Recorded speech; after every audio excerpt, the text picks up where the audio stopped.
Hey guys, it's Drew2452, and I'm making this just to explain what the first part of the video was about, mainly because it was ruined due to poor audio quality. Um, all I said was that it was a tutorial on Kerbal Space Program for how to get to the moon. Pretty basic tutorial, and I also referred you to another channel. It's called Scott Manley, named after the guy who runs it, Scott Manley. Manley spelled Manley. And this guy is basically the Kerbal Space Program wizard. He'll teach you everything you need to know about the game. Helps a lot. I learned the game from him. So if you are looking to learn more about the game after just getting past landing on the moon, I would highly recommend his channel. So yeah, thanks for watching and enjoy the video. A lot about this game. There's a YouTube account called. It's the same. The YouTube account is the name is the same name as the guy who runs it. His name's Scott Manley. He literally is the genius of the game. He may as well have made it. I mean, he knows everything about this game. Um, so this is basically for people who are new, who don't know their way around it. Um, but like I said, I'll leave a link in the description for this guy. He knows everything about the game. He taught me basically how to play the game through his videos, and I think he can help you a lot. So what I'm going to show you is my lander, my ship that I used to get to the moon. And if you're not trying to get to the moon, like I said, this other guy, he has plenty of videos for everything. But that's the basic goal of most beginners, is getting to the moon. So that's what I'm going to show you today. I have quite a few landers, but I think is the most basic and simplistic I can show you. I'm not going to go into too much detail about the pieces and parts, I'm going to show you a basic overlay, and then I'm going to fly it, and you can see for yourself what it looks like. So this is my rocket. Got lots of thrusters on it. This on the side here is called your staging, and basically, you might already know this, but this is just how you separate different stages of your rocket. So for instance, this is the launch stage where everything launches, then this is the separation stage where these 4-stage fuel tanks fall off. Then finally you fire these 4 side rockets while detaching this one, and then finally you detach the bottom section and fly with just the lander. Like I said, I'm not going to go into too much detail about the efficiency of different rockets and what this does and what this is, but it's just a simplistic lander, This is just, basically, I'm not going to teach you how to build a rocket to get to the moon, I'm just going to show you how to land one. So we're going to go ahead, we're going to launch this. And I already have a few guys on the moon, so I know my way around this. But I'm no professional. The guy who I told you about is, so again, if you're looking for a professional, go to him. But this, I still do a decent job getting there. I get there with enough fuel. I don't know if you recommend saying it's enough fuel to get back to Earth, but with the proper procedures, it probably is. So, I'm going to lock in guidance. If you attach a guidance module, otherwise known as an SAS module, stands for Stability Augmentation System, and it just keeps your rocket straight. It's not an autopilot, but it will keep your rocket straight during flight. So engage that using T. Even if you don't have a module for it, it still helps stabilize you a little bit. RCS, you turn on with R, and RCS is your reaction control system. All it is if you have it enabled, is these little thrusters right here on the side. And those are basically, they're not for atmospheric use. You can if you're losing control, but they're meant for use outside of the atmosphere, where if you have a heavy rocket like I do, and you're turning very slowly outside of the atmosphere, that'll help you with your turns in space. So, that said, you can see I don't have my throttle all the way up. By the way, throttle, shift, and control. Shift is up, control is down. Space to go through each stage, so I hit space to launch, and then space to attach the first stage, second stage, third stage, and so on. Just use space for all of that. WASD, steer, and that's basically that's the basics. E and R, or no, I'm sorry, what is it? It's E and Q. E and Q rotate your rocket, and that's not a big deal right now. But anyway, throttle isn't all the way up because this main orange rocket I have on here can overheat if you have it too high, especially when the rocket is attached to the orange fuel tank. So before I talk too much, here we go. Let's launch. So a basic launch looks like. Sorry it's a little laggy. I'm recording, and this is not exactly a gaming laptop, so sorry it's a little laggy. One thing I did learn from that guy I was telling you about is that you want to keep your throttle down during your ascent stage, because look, if you look right above my navigation ball, you'll see this rising number. It's 125 meters per second and climbing. That's your velocity. Once it gets to about 150 meters a second, you're going to want to throttle down a little bit. You'll still be ascending, but you want to keep it as low as possible. So I'm going to go ahead and throttle down just a bit to conserve fuel. Because the more fuel efficient you are, the more effective you're going to be in space, right?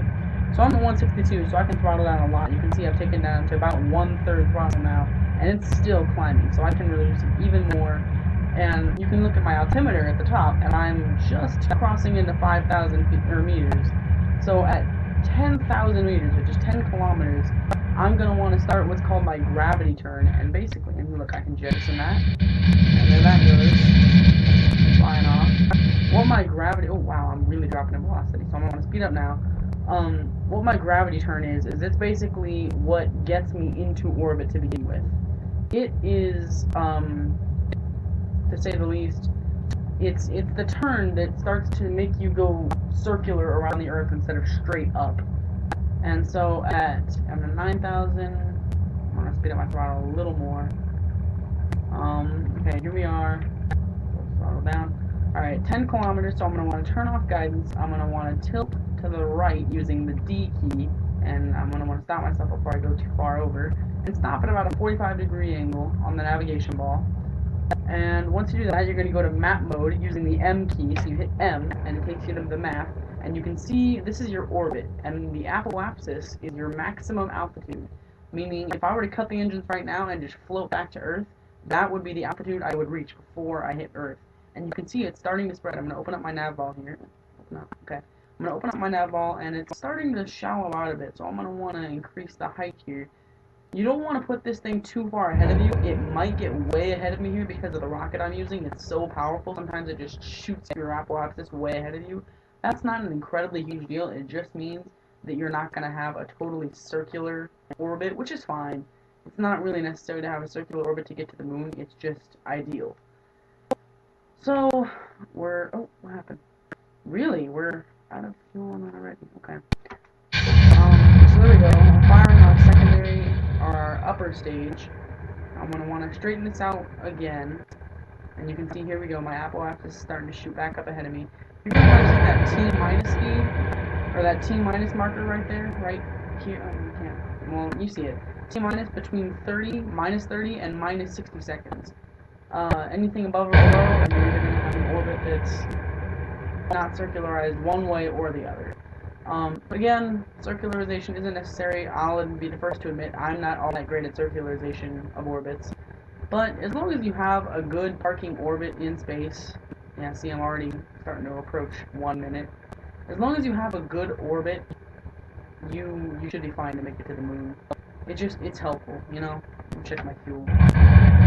Alright, so we're doing okay on fuel.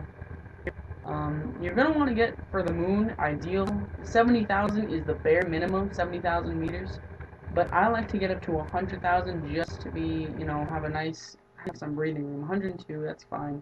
You're going to notice it's decreasing, my altitude, my apoapsis, it's decreasing, and that's because I'm still well within the atmosphere, which is slowly bringing me down and bringing my trajectory down.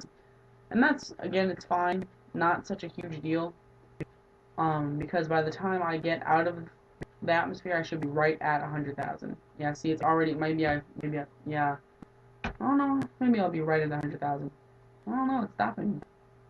Oh yeah, I might still be at 101,000. So you can see I'm good on fuel because I still have a whole another fresh tank and an engine ready to fire. That's basically my navigator for space. And there are a lot more fuel efficient rocket designs out there. This is just one that will get you there and probably keep you there, but it's you know, it's for beginners to get you there, you know. Basic landing rocket. So here we go. We are now out of the atmosphere, so you're going to see my apoapsis has stopped dropping. I am 1 minute and 42 seconds away from it. So I'm going to go ahead and add what's called a maneuver node. And if you click on the apoapsis, a little menu pops up and it says add maneuver. Now what you're going to want to do is you're going to want to, you don't have to worry about the other markers. They can be important. These especially, I don't really ever use these, I'm not even sure what they're for. But the prograde and retrograde are what you want to focus on right now. Prograde is like, if you look at my navigation ball on the bottom, I'm starting to point here towards my prograde marker. If you're pointing at your prograde marker, it means that your rocket is pointing exactly in the direction that you are headed. Likewise, if you point at the retrograde marker, which I won't point out right now because I'm running out of time to get to the apoapsis, likewise, if you are pointing retrograde, it means you are pointing in the opposite direction you're going. You can see my prograde out here is going in the direction that I'm going to go in, around Kerbal, or those of you who play the game know it's called Kerbal. You know, Earth, Kerbal, whatever. But whatever. So you want to grab this prograde marker, click it, and hold it. Oh, I don't want to do that. You want to click it, and you want to hold it and grab it and drag it outward until you get a pretty nice orbit. You can see that projected orbit is expanding. So I now have a full orbit, but that's still within the atmosphere, so I'm going to stretch it more and more until I get that's about as close to circular as I'm going to get. That's a 6-kilometer difference. Not horrible. I have 28 seconds and counting until the apoapsis. So once I get to about 5 seconds, I want to start my burn so that I can get a good speed going before I really get to the node. So I got 12 seconds. My projected orbit is good. If my orbit doesn't completely match up with my projected orbit, don't be alarmed. It happens. If yours does the same, it's fine. It's no big deal. Oh crap! I started a little late. It's fine. So don't be alarmed if yours is a little off from your projected orbit. As long as you have an apoapsis and a periapsis above 70,000 meters, you're fine. That's all you really. That's the essentials. I'm just going to teach you. Oh, I'm gonna have to fill in those tanks, so I'm gonna want to go in this mode, jettison, and fire. You want to make sure if you have a parachute stage like I do right here, you do not want to fire that early because that could lead. I mean, it won't really matter because we're going to a place without atmosphere. But if say we were back in the atmosphere, that would deploy, and that would totally screw us up. We'd have to start all over. So, we're now burning our engines. You can see slowly our orbit is growing and starting to circularize around the planet. And while this is going, I'm going to want to zoom out and get the moon at about 90 degrees with Earth. So it's going to be almost directly to the right of Earth, and I'm going to want to click on it, and I'm going to want to set it as my target. Now the orbit of the moon around Earth is going to be yellow or green or whatever, and it's going to, basically that's what you're going to do to, set as your target for where you want to go. And I have 33 seconds. You can see down here, this is how much time I have left to fire my engine. Let me check how I'm doing on fuel. I'm doing great. The rocket I'm using, the LV-909, is very fuel efficient. It's definitely not the most fuel efficient, but for small little missions to the moon like this, it's great for landing and navigating. Although if you're going far places, you're going to want another middle stage for that. But I won't go into detail with that. So, here we go. You can see I now have a periapsis, which is the same as the apoapsis, only opposite. Yep, you can see my apoapsis going way above projections, which is because, like I said, it doesn't always line up with projections. But as long as it's above 70 kilometers, you're fine. It doesn't have to be circular. It helps if it is, but it doesn't have to be. So I have an apoapsis of 155 kilometers and a periapsis, which is my lowest point of orbit, of 79 kilometers, which is fine. It's out of the atmosphere. It's good, So I'm going to go ahead and I'm going to want to delete this maneuver node. How you do that is you click it, and if you've already used it, then it's just going to automatically go to delete. But if you haven't used it, you click it, then you right click, and then you hit the little X up here, and it gets rid of it. Gone. So now you have a circular orbit around Earth, Kerbal, whatever, and you are set to make your what's called an injection burn to the moon.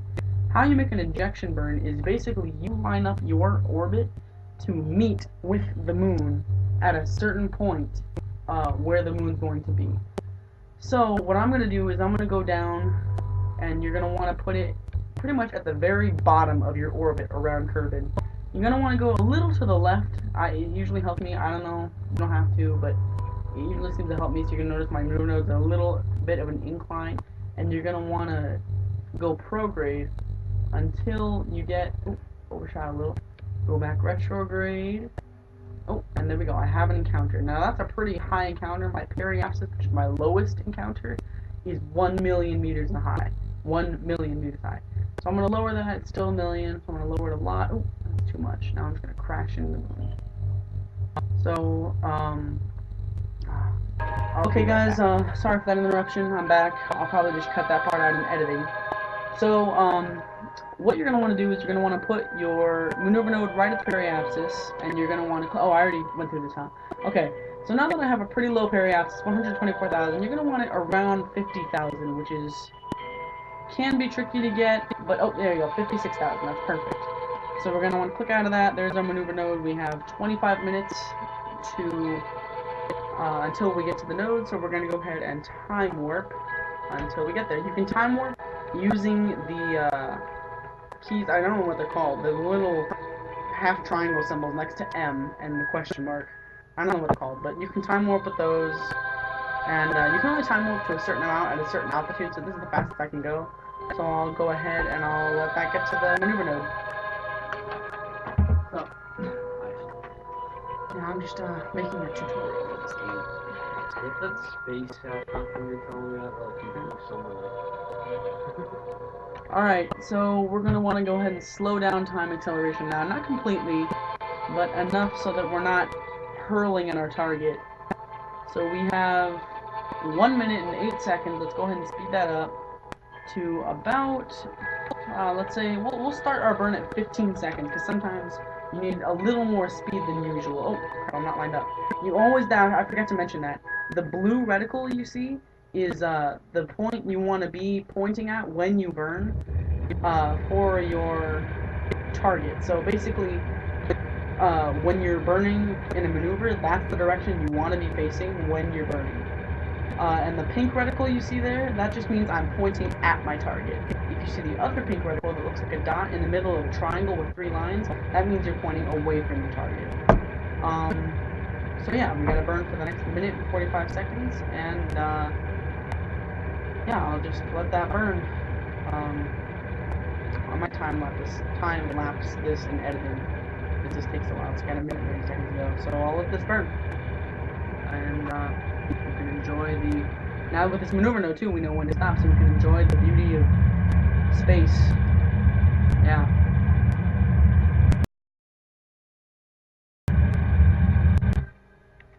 Okay guys, so our burn is pretty much done. Did we overshoot? Yeah, we overshot.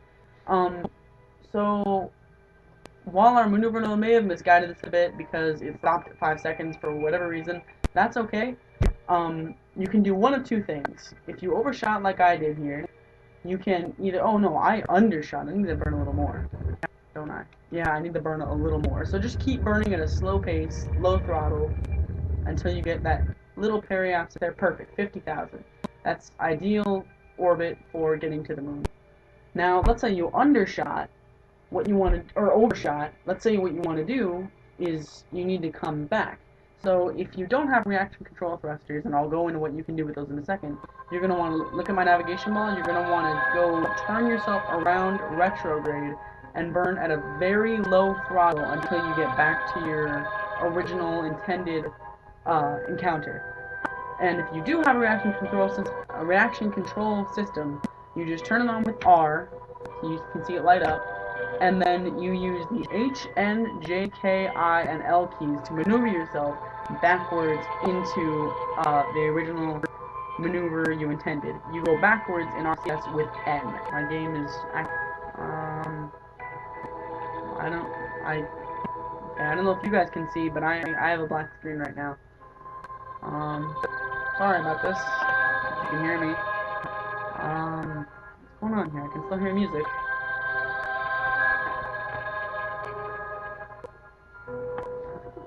Um, Sorry about this, guys. I might just get rid of this in editing if it doesn't totally lock up on me here. I don't know what's going on.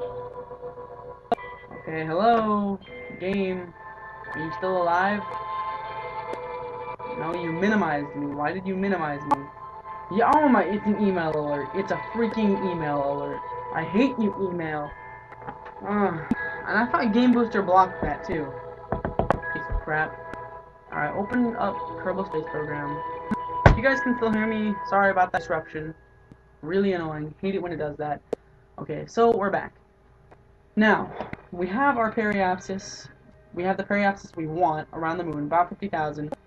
So now what we're going to want to do is we're going to want to time warp to the periapsis, because as you can see, if I mouse over it, we have 9 hours to the periapsis, and I doubt anyone wants to wait 9 hours. So there's our ship.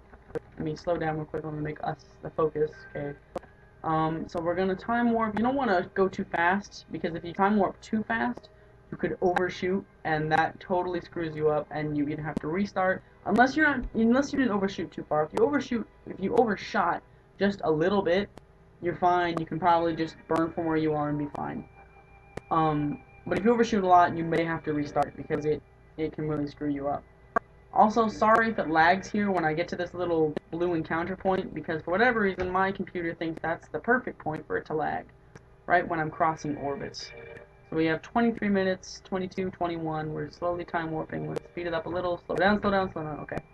4 minutes, 3 minutes, 2 minutes, 1 minute, 0, and we're here. Okay, and there's the lag. Yeah. Okay, there we go. So here we are. We are in a suborbital. We are on a suborbital trajectory with the moon. This is our moon periapsis, which is our lowest point that we're going to be around the moon at one point. So we're going to go ahead and we're going to pull this retrograde marker, because we're going to want to shorten our orbit. We don't want to expand it because it's already too big. So we're going to want to shorten our orbit by using retrograde to slow us down and slow us enough to have a circular orbit. And then we're going to want to circularize that orbit to about 50,000 or so. You know, if it's 51, 52, it's fine. And, oh, almost. You want to get it where it's almost apart from each other sideways. And if it's just barely diagonal, who cares? You know, it's fine. As long as you get it close to circular. And then you're going to want to, so I'm going to burn for 32 seconds in 1 hour and 32 seconds, or 32 minutes. So let's go ahead and point at our target and time warp to the maneuver node that we've set. And by the way, you don't really need these maneuver nodes, but they are very helpful. I would highly recommend it for beginners. If you have a little experience with this game, you want to give yourself a challenge, try and make it without maneuver nodes. That's what this game is all about, setting little goals for yourself one step at a time.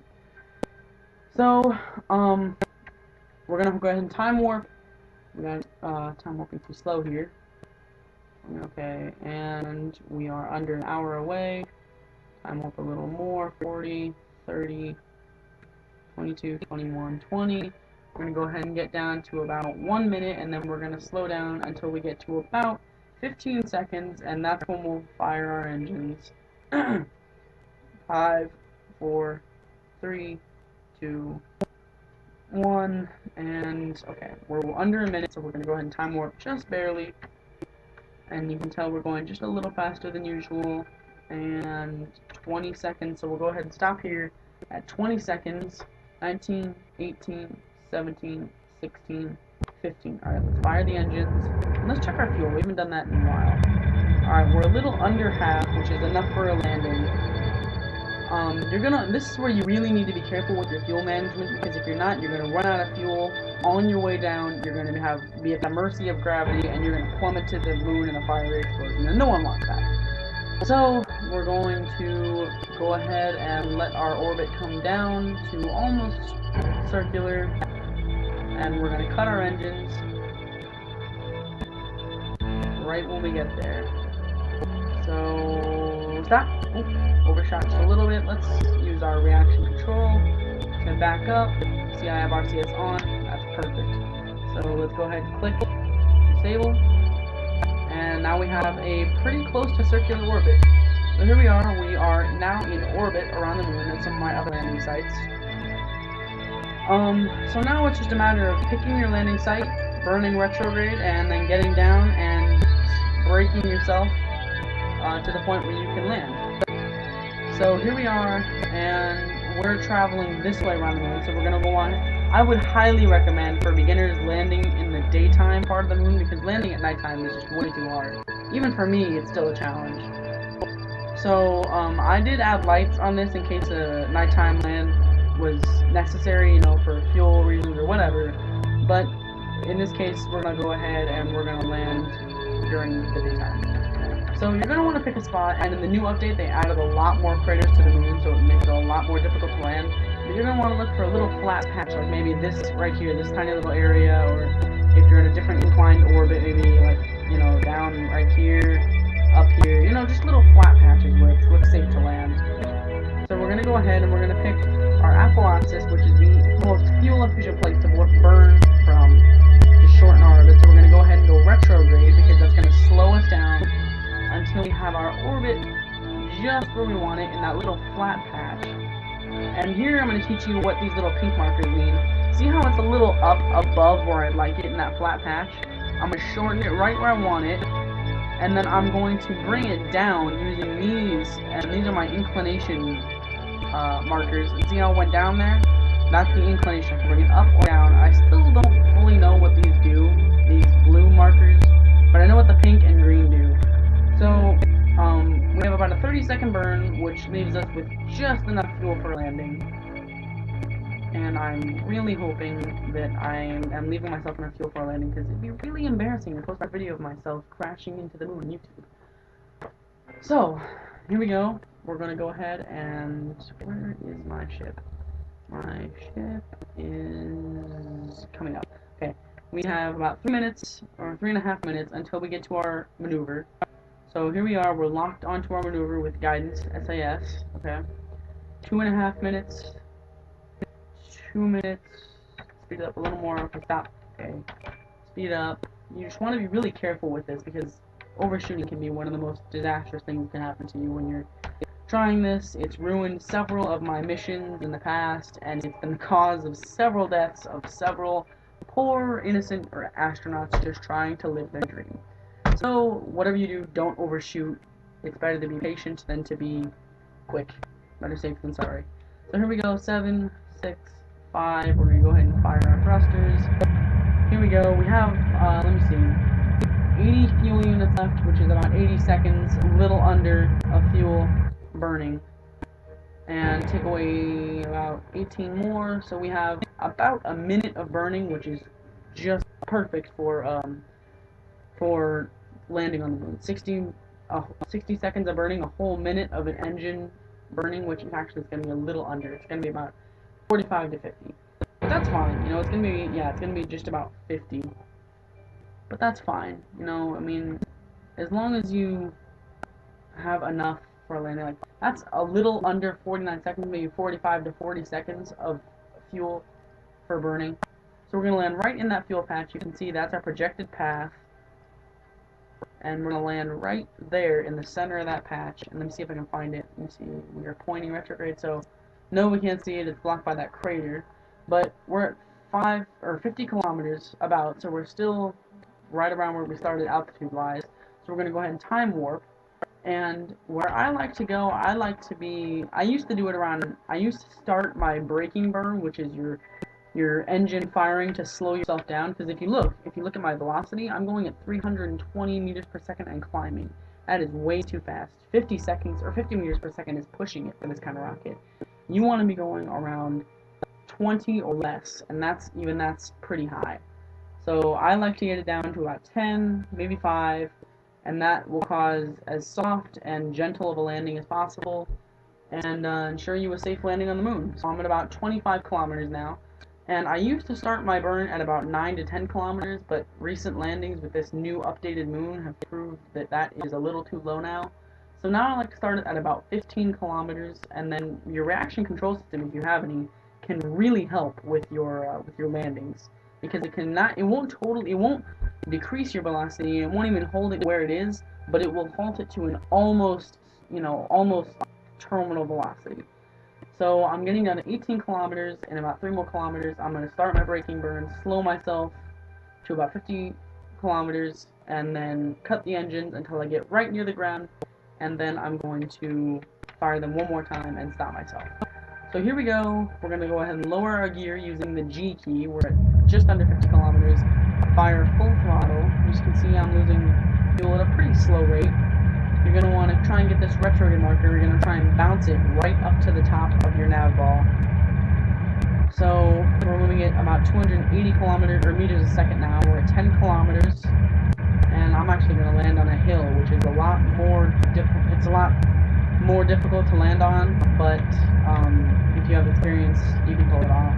I would still highly recommend looking for a flat spot to land. And crap, I'm really pushing it with fuel here. I did not expect to be this low, but we're really pushing it. All right. I got about 8 seconds of fuel burning, so we're going to go ahead and hold it there with our reaction control, and we're going to use the last 6.5 seconds of burning I have to fire the thrusters and try and kill our velocity as much as possible. You can see now that I'm firing my reaction control system to try and slow myself. Ground is rapidly approaching. I'm going to want to straighten that out. So here we go. We are almost to the moon. Crap, I'm coming in too fast. I hope the 6.5 seconds of fuel is enough. If it's not, then just follow these steps with a more fuel-efficient rocket. We're at the point where we're going to want to do that final burn. 4, 3, 2, and that's it. That's all our fuel. So we're at 28. That's still pretty fast going down, but it's enough. It's enough to ensure the survival of the astronaut and a landing. I can't guarantee you at this speed all the landing legs will survive, but I can guarantee you at this speed that your astronaut will survive. You'll get to walk on the moon, take some cool snapshots, and then strand in there until you can get a rescue crew up there to save him. So here we go, coming in pretty fast as you can see. Probably gonna bounce. Yep. Oh, wow. Yeah. So a little less successful than my last landings, but it's here you go. You know, you need to follow these steps with a slightly more fuel efficient rocket. Mine wasn't exactly my. It's an older landing module. I have a lot more recent ones that would have worked a lot better, but this is just a basic rocket that would get you there. You know, here's your capsule. You know, you can hit EVA over your guy. Here he goes. He's out on the moon. We can jump out, and there you go. You are on the moon. You're jumping. You're looking like an idiot, jumping around. He's stone faced like he's done this a million times. Oh, there he goes. He's happy now. He's a happy little worthless piece of crap. All right, so here you go. You're on the moon. By the way, here's a little tip. To fly with your astronaut on the moon, hit R, and you'll see him pull out his, he just put it away, hit R, he'll pull out his little jetpack, and you can fly around on the moon with him. Hit Shift, and it'll fire up. Hit Control, it'll fire down. W forward, S back, A left, D right, Q and E to rotate, and that's how you fly. If you right-click on him, you can see his pack fuel, which is how much fuel he has left in his jetpack, and if you right-click on him while he's stationary, you can plant a flag. And here he goes. He's pulling out his little flag like an idiot. Here he goes. Yep. And it says Kerbal. You can't really see it. Hit L to turn on your astronaut. Oh, you can't. So you're going to give it a site name. Hi. I'm just going to do a demonstration. At this site, someone crashed. Okay. There's my flag. Yay. Okay. Hit L to turn on your lights in case it's nighttime or you want to look at your flag in the dark. You can see it says Kerbal Space Program. And there's your astronaut doing his little happy dance on the moon. Yay. Okay. So I hope you guys enjoyed this video. I hope it can help you beginners in Kerbal Space Program. I would really recommend this game to anyone who hasn't tried it or anyone who likes these little simulators. You know, it's a fun game. It's an addicting game. It's definitely a very difficult game, but with experience, you can get places. So anyway, I hope you guys enjoyed this video. I hope it was helpful. If you did enjoy it and it was helpful, give it a like, favorite, comment, and subscribe. Also, I will leave a link in the description for that guy I was telling you about. His name's Scott Manley. His channel name is Scott Manley, and he is the wizard of this game. He will explain everything to you perfectly clear. You'll understand this game in a heartbeat. He really simplifies it for everyone. So I'll leave a link in the description for that guy. Throw a like, comment, favorite, subscribe. See you later.